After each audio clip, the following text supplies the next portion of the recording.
Alright, y'all. So, I'm gonna hit y'all with, and as I'm gonna put down in the title, uh, this would be, some people might argue, more of a life lesson than a spiritual lesson, but it was very spiritual for me. Taught me a lot about being a human being, and taught me a lot about there being other human beings in my life, and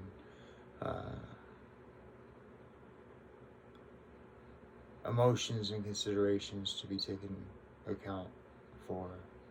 Uh, because start this off, brother, sister, it don't matter who you are, or whether you look good or whether you don't think you do, or rather you're rich or you're poor. When you wake up in the morning, it's the same as when I wake up in the morning.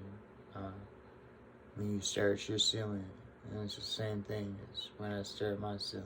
Do you understand it? So, there's a conscious being inside of each one of us.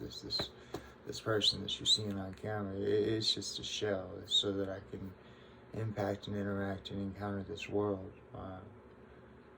both sensory and what I put out, what I project, what I cause, what I affect. And that's the same thing for you. I bring up the whether you think you look good or not, because I'm gonna tell you now. I can't speak for myself, right? I'm not into men. I got my own male body, but I'm not into that either. I just happen to be comfortable on a camera. I don't. Be honest with you, folks. I don't really like the way I look, and be honest with you, folks. I don't really like me.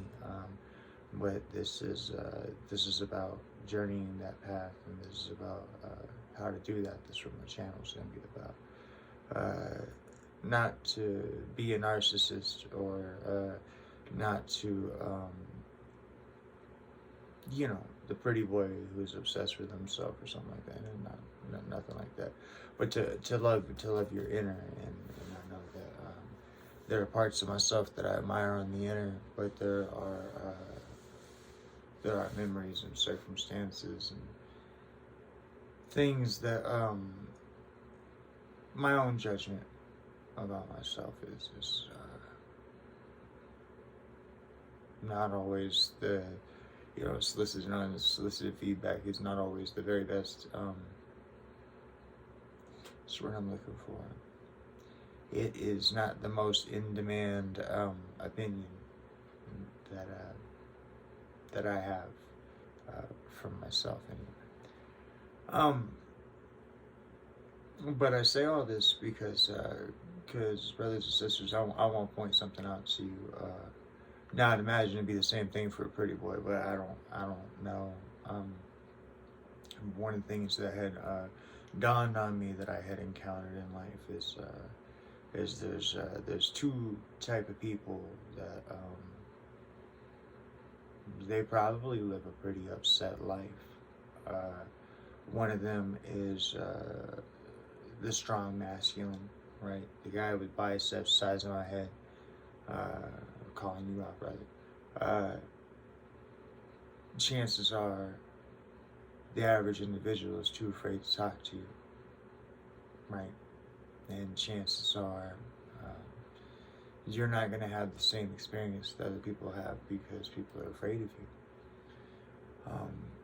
you. The reverse, as in those who are beautiful, would be the second category.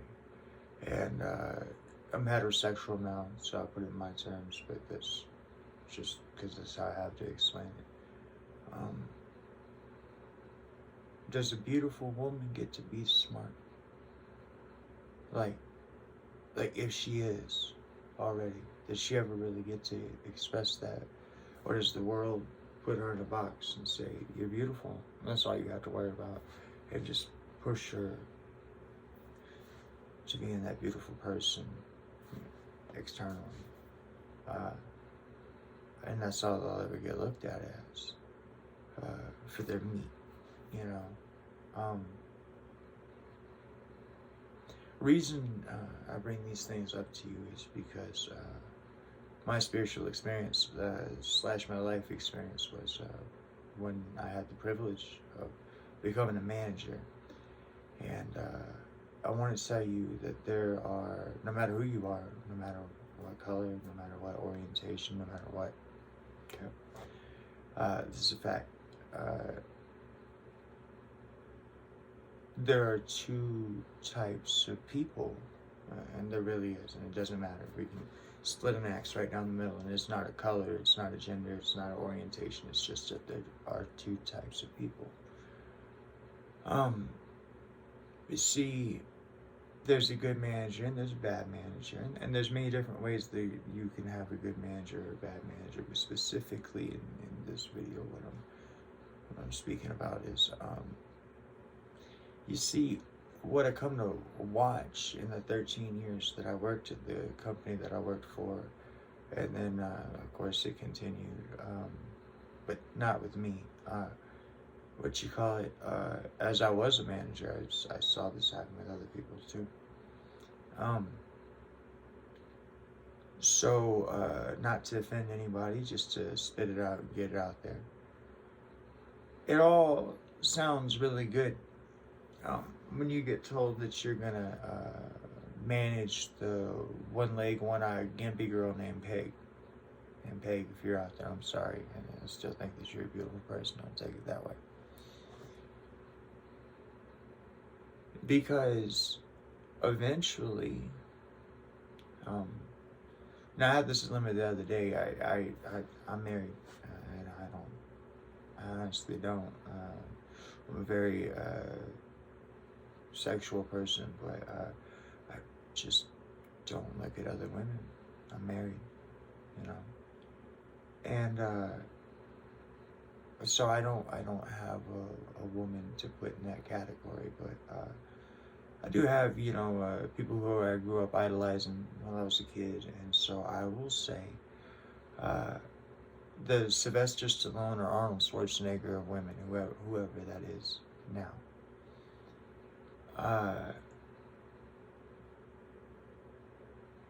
You're gonna have to manage them eventually.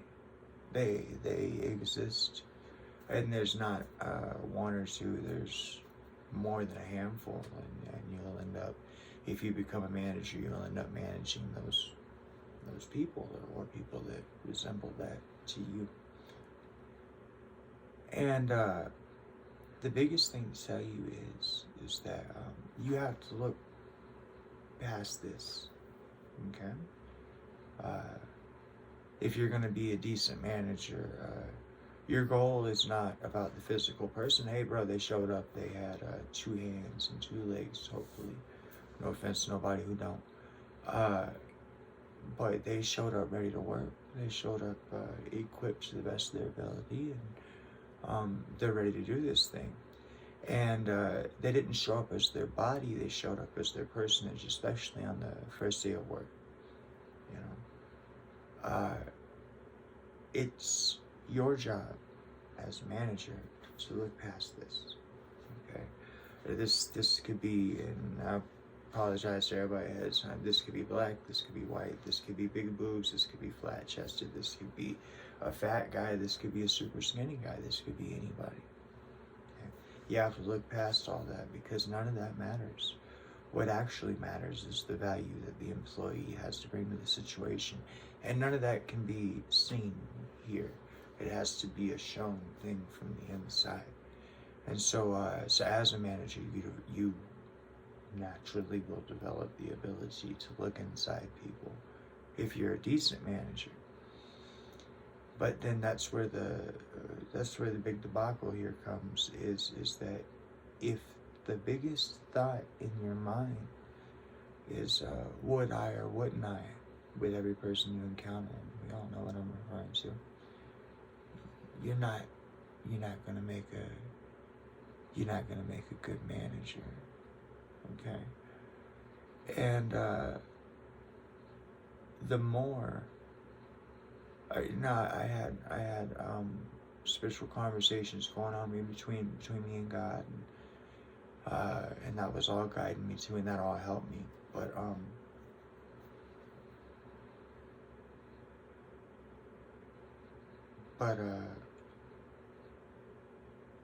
before I would have thought, because of just the word statistic, right?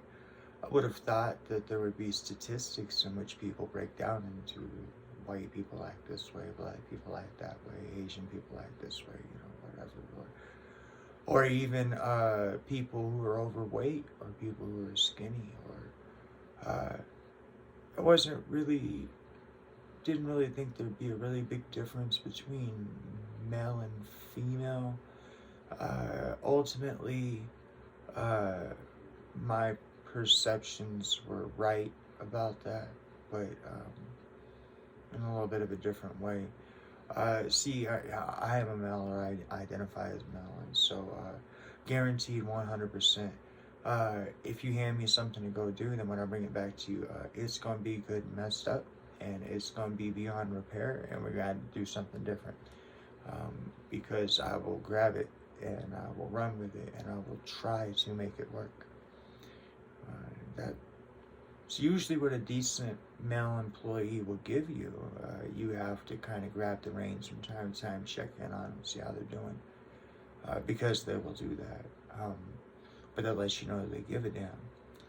And female employees, believe it or not, are probably, in my opinion, and I understand I'm a male, are probably some of the best employees you can have. Specifically, I found that single mothers are probably just the very best, and that's just my opinion, but it's based on things that I've seen. Single mothers of any whatever, they're caring, they give a damn about the job, and they have pride in what they do, and they ask questions, and they're not afraid to ask questions. If they don't understand something, they won't follow forward until they do understand it. That way they make sure they don't mess it up. The word responsibility should be like right in there. And I understand, I mean, my mom being one of them that wasn't responsible, but right, responsibility is there enough that it deserves to be right in the English dictionary, right next to woman. And recklessness, whereas I understand that not all men are reckless, but recklessness should be right next to men in the dictionary. But there is no other category you can put anybody in. I just happen to notice that, and in case you're wondering, yes, if what I would be putting that in that category is that if you encounter a gay man who is of the feminine aspect, yes, he falls into the category of responsibility, 9 times out of 10. And yes, if you encounter a female who is gay and she is of the masculine perspective, yes, she 100%, and you know what I mean. Brothers, I don't give a damn. Once you tell me, it's brothers, okay? Yes. From one smile to another, and I hope you smile. And yes, you deserve the title reckless right next to your name too, because that's what it's just what we do. When we love, and we love hard, and we give it all. And there might be a few broke pieces or a couple extra parts, but who gives a damn? We showed up, and we showed up with everything. And I feel you, male or female. You just reckless, but driven.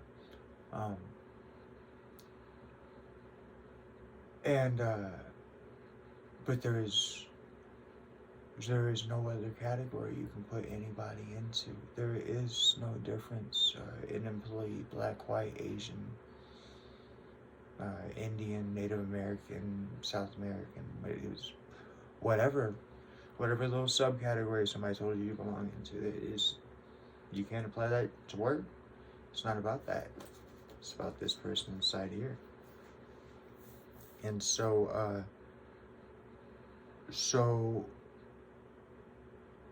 my very my very next, and I'm trying to figure out how to go about this, but my very next video is, and I don't know how far it'll spread before 2023 comes, but I'm hoping to release all this before New Year's. It was Christmas yesterday, so got everything edited up to this point now, and I'm gonna try to keep up with it and produce a few more things. They'll kind of go pretty easy, but one of the things I want to try to give you guys, the populace, the entire world, before New Year's is the ability to walk into New Year's completely racism free.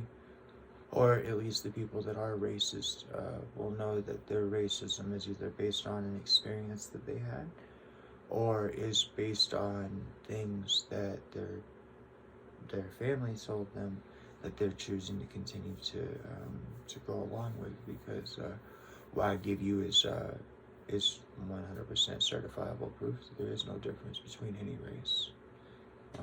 There is no difference between a man and a woman. I give you that proof too.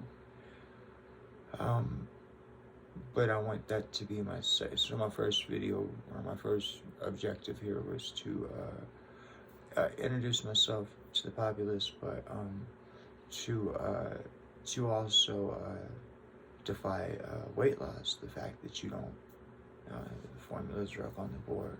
You don't have to go to the store and buy anything fancy if you already smoke weed. And if you already smoke tobacco, you're set. Time to lose weight. But my second video, which actually won't be very long at all, it's actually not that hard to disprove, is I will disprove racism once and for all. And if you continue to hold on to that viewpoint, that aspect, then that's your own choice. But what I'm going to do here real fast is I'm going to take a break. And when I come back to you, I want to explain to you why it is that I am not Christian. I want to explain to you how I view Black people and Black culture. And I apologize that it's going to confront a few of you, but it needs to be said. Not only that, I made a promise to God, and we'll get into that. But if you take your hand and you look at it, and that skin color comes back black, then I want you to know I got nothing but love for you. I got nothing but love for you. I promise you. And I come to find out that people that look like me, that when they turn their hands backwards, they come back white. We stole something from y'all, and I'm gonna give it back. You see, I shaved my face and everything. Now, before I take off my hat real fast, to let you guys know, I shave my head and keep it buzzed. There's a reason for that. It has nothing to do with racism or anything dumb like that. Number one, a shaved head is a clean head, but and that was my opinion. That's just true as far as I'm concerned. A shaved head is a clean head. But number two, I inherited my daddy's hairline. Okay. So when I look in the mirror, if I don't buzz my head or shave it, I can see my father looking right back at me, and don't really like that. So, anyways, though, my point in taking my hat off and saying that to you is, I'm gonna be the first white, shaved head, white dude to give you guys back something that, just so we're clear, it wasn't stolen in America. It just, it continued to be allowed, I guess. It continued to benefit somebody, and so they continued to put someone down. But anyways, that all ends today, because I'm going to explain to you my feelings on Christianity and why I can't be a Christian. It has to do with black people. And we're going to get a little bit into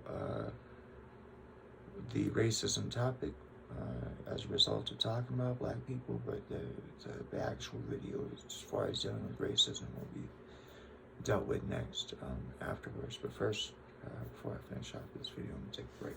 So, right back. Alright, so now I'm going to hit y'all with my business plan, right?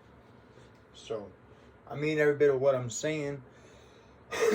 I'm technologically illiterate, so I don't know if there possesses a way for a account, and of course I'll be expressing that to my bank and to PayPal. That's the only people I'll take any information from. But I don't know if there possesses a way for an account to be viewable to the populace without being touchable. I don't know, so I had to figure that out. But this is what I'm promising, this is what I'm planning, this is where the goal is, okay? So I have lots of things I want to do. We're going to name off 2 of them in this business plan, and we're going to start ourselves a model for how we can change the world, just with me being on this simple YouTube channel and you hitting the donate button. All I'm asking for is $1. Hear what your dollar gonna do real fast before you judge me. So, when you give me $1, okay, so you're gonna hit that big red donate button.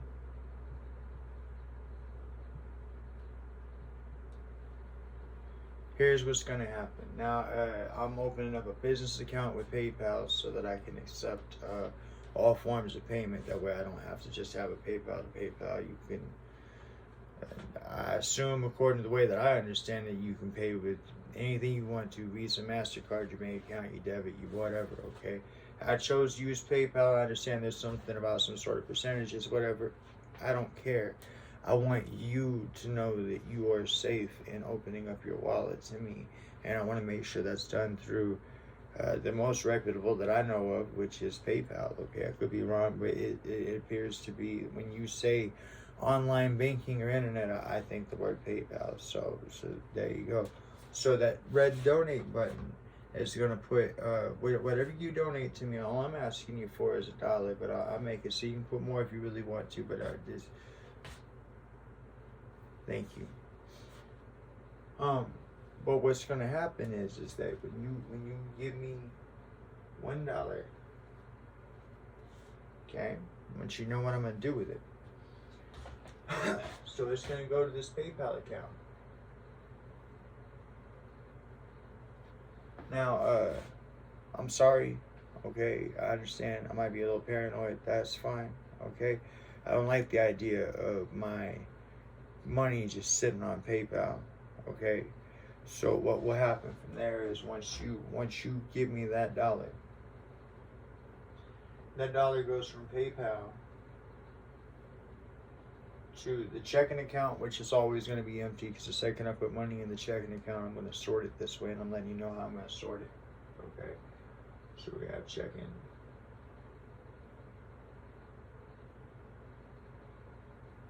okay, and then we're going to have savings.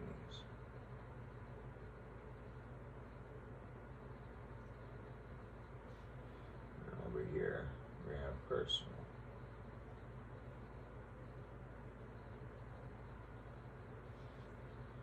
I don't want to lie to you guys. I'm being straight up with you guys. This is how I plan on doing it. Okay. So, number one, when you donate me $1, it's gonna go to a PayPal account. Okay. That $1, what'll happen is that right off the top, okay, while it's still in the PayPal account, I'm going to use 33% of that $1 right off the top to advertise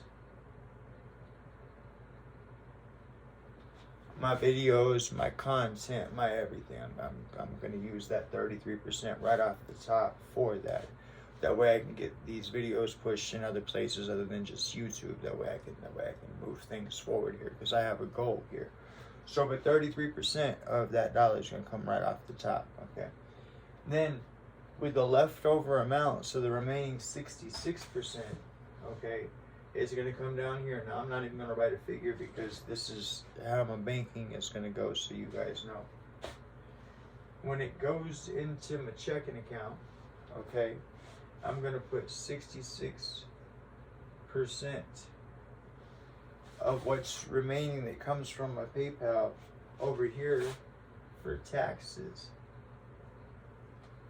Okay, I'm going to pay 66% of my taxes quarterly. Okay, even if it overpays, I think you can gain interest that way, and if that's the case, that works too, because it'll keep this ball rolling faster. Okay, but I'm gonna pay 66% to my taxes. It's gonna sit in a savings account until I pay quarterly every year.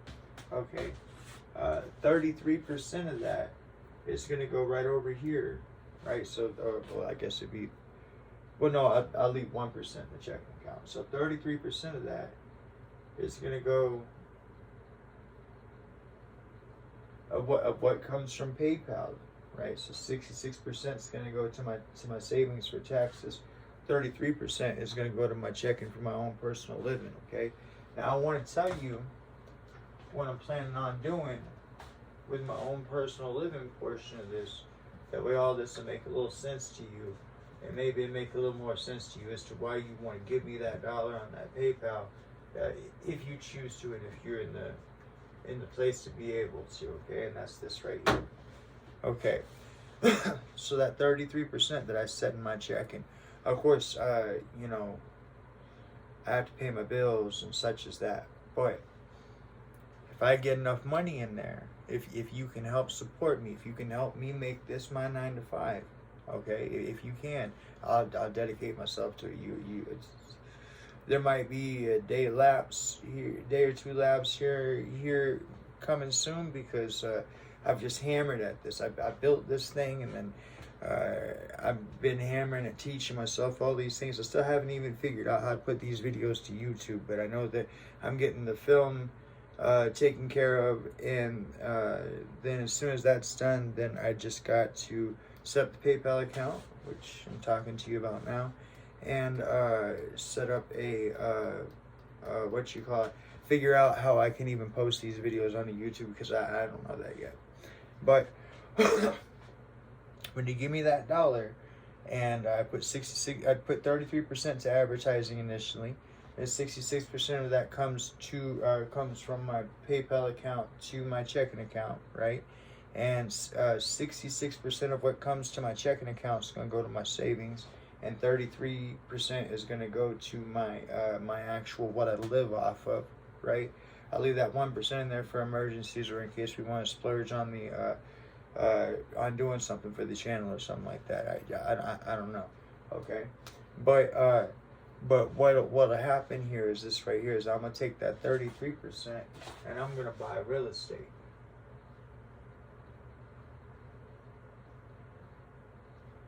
It's specifically, I don't know, because it doesn't make any sense for me to ask for your money, for me to just turn around and go throw it into a hole that's not going to be any good.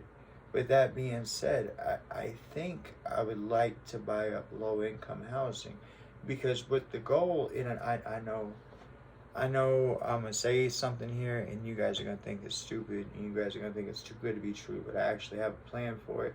It could work if we work together. It's up to you. It's a button push. It requires you to give me $1. It's up to you, okay? But this is what I'm trying to work out with you real fast, okay? So I'm going to start buying up real estate. I'm going to start a real estate business, okay?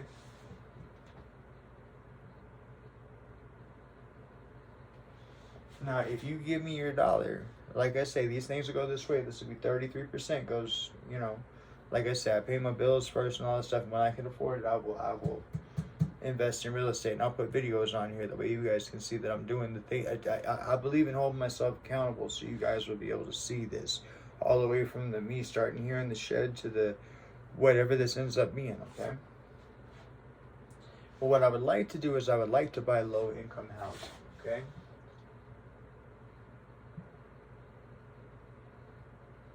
And there's a reason for that, and it's not anything judgmental. It's not, okay? So, I want you to understand something, and I don't know that you will, but I'm going to try to give it to you, okay? So, when it comes to business, you can file what are known as losses, okay? And I want you to understand that real fast. So, you hit the dollar, okay? 66 gets set back for taxes, and then whenever everything gets returned, that money will go right back into real estate for buying low-income housing is what I'm hoping for. But again, like I say, I'm not going to sink my money into a hole. I want to make wise choices, okay? But because I want to make these places where people can live at, okay?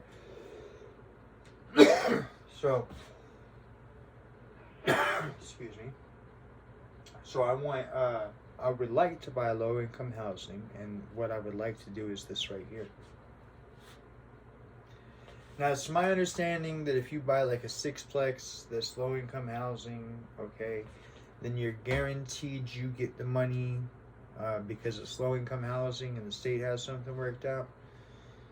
And I'm talking about giving you guys cushion on both ways on that, and this is how. So, you buy low-income housing, right? And let's say low-income housing promises you $1,000 a month.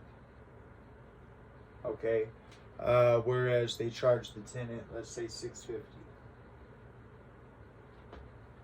Okay, this is we can end homelessness like this.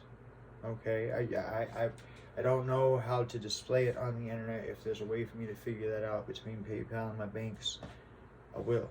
Okay, that way I can hold myself accountable. That way you can look and you can see what's going on. Okay, but if you hit that dollar button right now, okay, this is what I'm planning on doing with it. Now I got to get me straight. Okay, I literally, this is it. This is what I'm doing right now. I'm devoting my heart and soul to this. This is. I need to see where this goes, and I feel that God has called me to it, and that's where I'm at with it. And this is the last of the videos for me to produce. As soon as I get it all edited, I'm putting it out there. But it works like this. Sorry.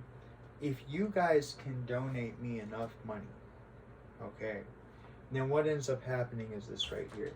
Is that the money will be handled as I explained, and I will buy low-income housing. Okay.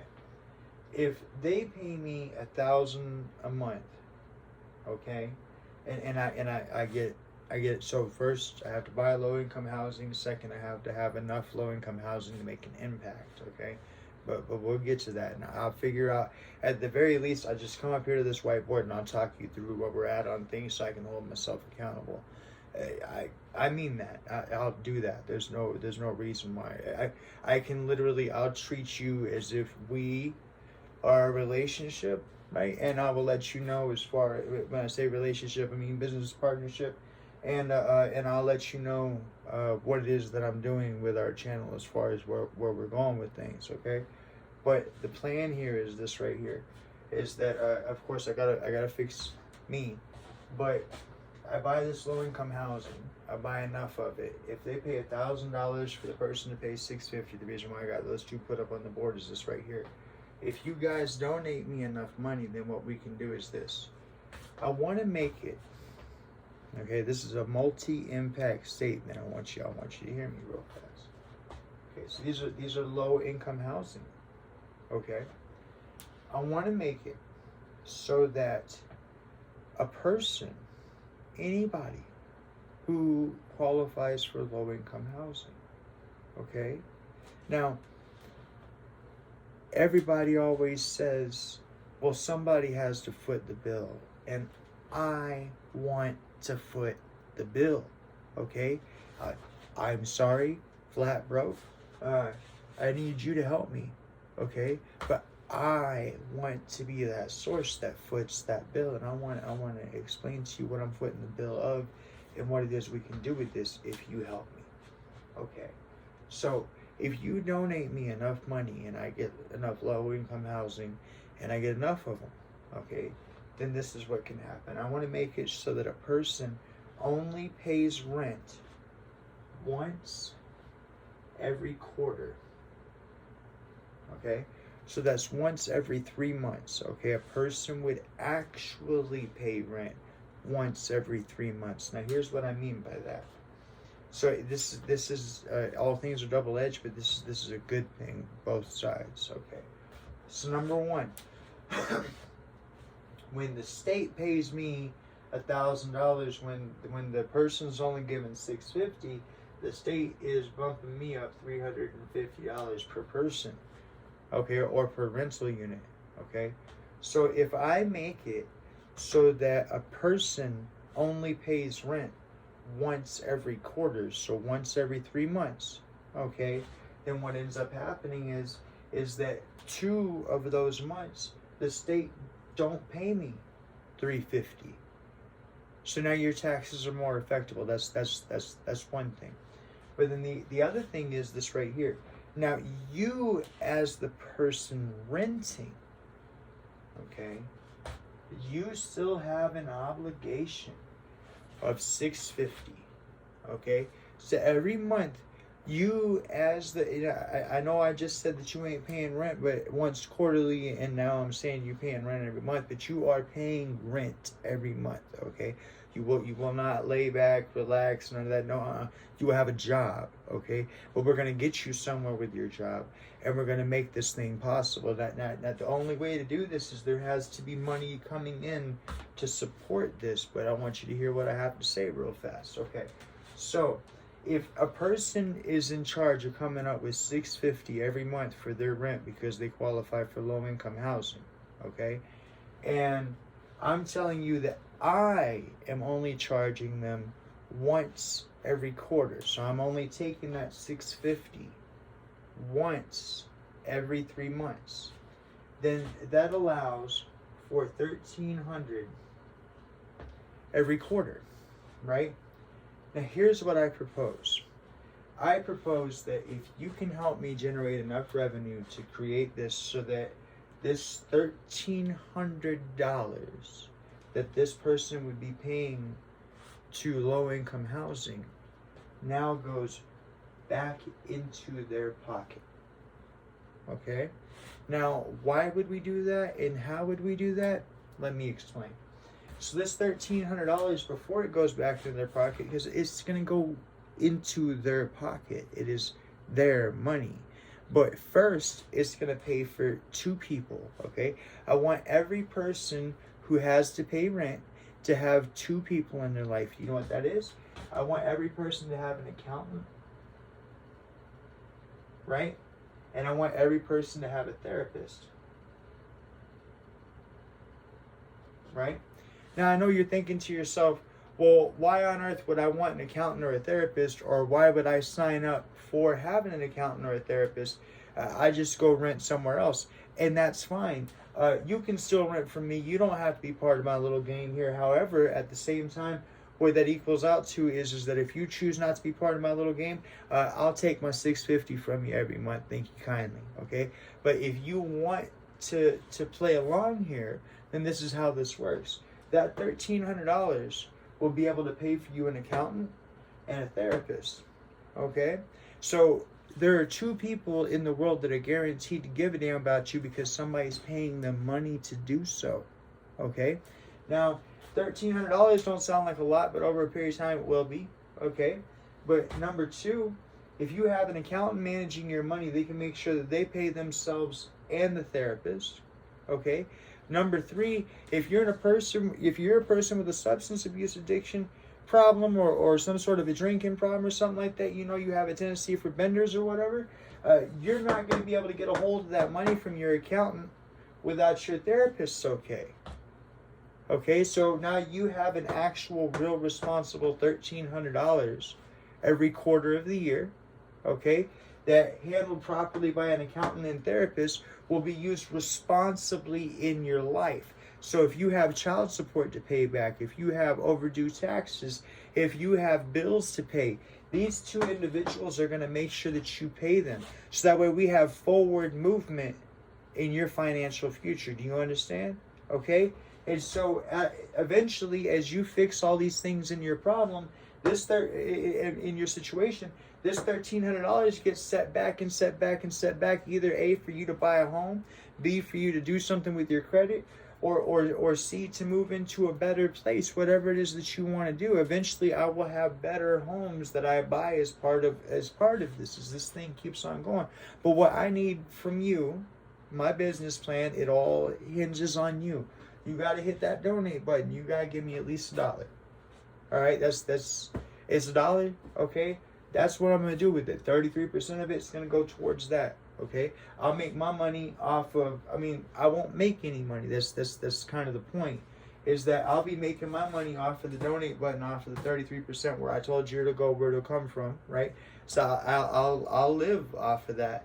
But my goal, okay, is to buy up as much housing as we can. That way we can get people off the streets. I want you to understand this does a couple of things, okay? So number one, if you get people off the streets, you know what you lower? You lower crime. That's right. When you don't have people on the street with nothing better to do than to have their hands in their pockets and walking down the road, right? Peeping stuff, contemplating, figuring out what they're gonna do, you have less crime, okay? But they don't have a real reason to want to step outside of crime until you can give them a home. And you can't give them a home until you start solving things. And I think this is where it starts at, okay? I think that we can generate enough money to make it so that eventually no person has to be homeless. Now there are people out there that like to be alone. There are people out there that have their own way of life. Okay, and that's fine.